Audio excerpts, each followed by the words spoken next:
कभी सोचा है हम असल में सीखते कैसे हैं? मतलब स्कूल में, काम पर या कहीं भी, आखिर हमारे दिमाग में ये सब होता कैसे है? चलिए आज इसी सवाल का जवाब ढूंढते हैं बिहेवियरिस्ट लर्निंग थ्योरी के साथ। तो सवाल वही है, हम आखिर सीखते कैसे हैं? क्या ये सिर्फ दिमाग का कोई खेल है या इसके पीछे कुछ और भी है? बिहेवियरिज्म यानी व्यवहारवाद हमें इसका एक बहुत ही दिलचस्प और सीधा सा जवाब देता है। तो सबसे पहले ये समझना जरूरी है कि ये सिद्धांत आखिर है क्या। व्यवहारवाद जो है ना, वो सीखने की पूरी प्रक्रिया को एक बिल्कुल ही अलग नजरिए से देखता है। देखिए, व्यवहारवादियों का मानना था कि दिमाग के अंदर क्या चल रहा है, सोच, फीलिंग्स, इसे मापना, इसे देखना तो नामुमकिन है। तो उन्होंने अपना पूरा ध्यान सिर्फ उस चीज पर लगाया जिसे देखा जा सकता है, और वो क्या है? हमारा व्यवहार। उनके लिए सिंपल था, अगर व्यवहार में कोई बदलाव नहीं दिख रहा तो इसका सीधा मतलब है कि कुछ सीखा ही नहीं गया। तो फिर ये पूरी प्रक्रिया काम कैसे करती है? बड़ा सिंपल है। इसकी शुरुआत होती है एक स्टिमुलस से, मतलब कोई बाहरी सिग्नल, फिर हम उस पर एक रिस्पॉन्स देते हैं, यानी प्रतिक्रिया। और जब ये चीज बार बार होती है तो हमारे व्यवहार में एक पक्का बदलाव आ जाता है।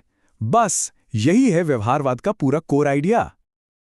चलिए अब इस सिद्धांत के एक बहुत बड़े नाम की बात करते हैं, इवान पावलोव। उन्होंने हमें सिखाया कि हम जुड़ाव से यानी एसोसिएशन से कैसे सीखते हैं। पावलोव का आइडिया ना बहुत ही सरल और पावरफुल है। उनका कहना था कि हमारा दिमाग चीजों को एक दूसरे से जोड़ना सीख जाता है। मतलब अगर दो चीजें बार बार एक साथ हों तो कुछ टाइम बाद एक चीज दूसरे का सिग्नल बन जाती है। इसे समझने के लिए उनका वो मशहूर कुत्तों वाला एक्सपेरिमेंट देखते हैं। पावलोव ने देखा कि कुत्तों को खाना देने पर उनके मुंह में लार आती है, ये तो नेचुरल है। फिर उन्होंने क्या किया, खाना देने से ठीक पहले एक घंटी बजानी शुरू कर दी, और कुछ ही टाइम में कुत्ते सिर्फ घंटी की आवाज सुनकर ही लार टपकाने लगे, खाना सामने हो या न हो। क्यों? क्योंकि उन्होंने घंटी की आवाज को खाने से जोड़ना सीख लिया था। और ऐसा हमारी असल जिंदगी में भी हर रोज होता है। सोचिए, स्कूल की घंटी बजते ही सब एकदम अलर्ट हो जाते हैं, है ना? क्योंकि दिमाग ने उस घंटी की आवाज को क्लास शुरू होने से जोड़ लिया है। ये पावलोव के सिद्धांत का एक परफेक्ट रोजमर्रा का उदाहरण है। अच्छा, इसे ठीक से समझने के लिए 3 शब्द जानना जरूरी है। खाना, वो है अनकंडीशन्ड स्टिमुलस जो नेचुरली रिएक्शन पैदा करता है। घंटी, वो बन गई कंडीशन्ड स्टिमुलस यानी एक सीखा हुआ सिग्नल। और घंटी की आवाज पर लार आना, वो है कंडीशन्ड रिस्पॉन्स यानी एक सीखी हुई प्रतिक्रिया। चलिए अब आते हैं हमारे अगले विचारक B.F. स्किनर पर। इन्होंने सीखने की पहेली को एक बिल्कुल अलग एंगल से देखा, नतीजों के नजरिए से। स्किनर का सिद्धांत, जिसे ऑपरेंट कंडीशनिंग कहते हैं, यह कहता है कि हम वो काम बार बार करते हैं जिनके नतीजे अच्छे होते हैं, और उन कामों से बचते हैं जिनके नतीजे बुरे होते हैं। मतलब हमारा व्यवहार हमारे कामों के बाद क्या होता है उससे कंट्रोल होता है। सोचिए, अगर किसी अच्छे काम के लिए इनाम मिलता है, मान लीजिए तारीफ मिलती है, तो जाहिर है वो काम दोबारा करने का मन करेगा। और वहीं अगर किसी काम के लिए पनिशमेंट मिलती है तो हम उससे दूर भागेंगे। है ना कितना सीधा सा सिद्धांत। क्लासरूम का ही उदाहरण लेते हैं। जब कोई स्टूडेंट होमवर्क पूरा करता है और टीचर उसकी तारीफ करते हैं तो उसे एक तरह का रिवॉर्ड मिलता है। इससे क्या होता है, वो अगली बार भी होमवर्क करने के लिए मोटिवेट होगा। बस इसी को कहते हैं पॉजिटिव रीइंफोर्समेंट, स्किनर के सिद्धांत का एक बहुत जरूरी हिस्सा।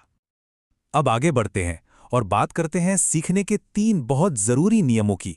ये नियम हमें एक और महान विचारक ने दिए हैं, और ये 3 नियम हमें दिए हैं एडवर्ड थॉर्नडाइक ने। इन्होंने सीखने के 3 ऐसे जबरदस्त नियम बताए जो आज भी उतने ही काम के हैं।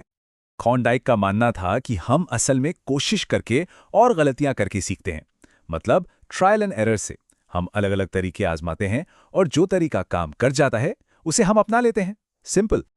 तो ये हैं वो 3 नियम। पहला है लॉ ऑफ रेडीनेस, मतलब सीखने के लिए मेंटली तैयार होना बहुत जरूरी है।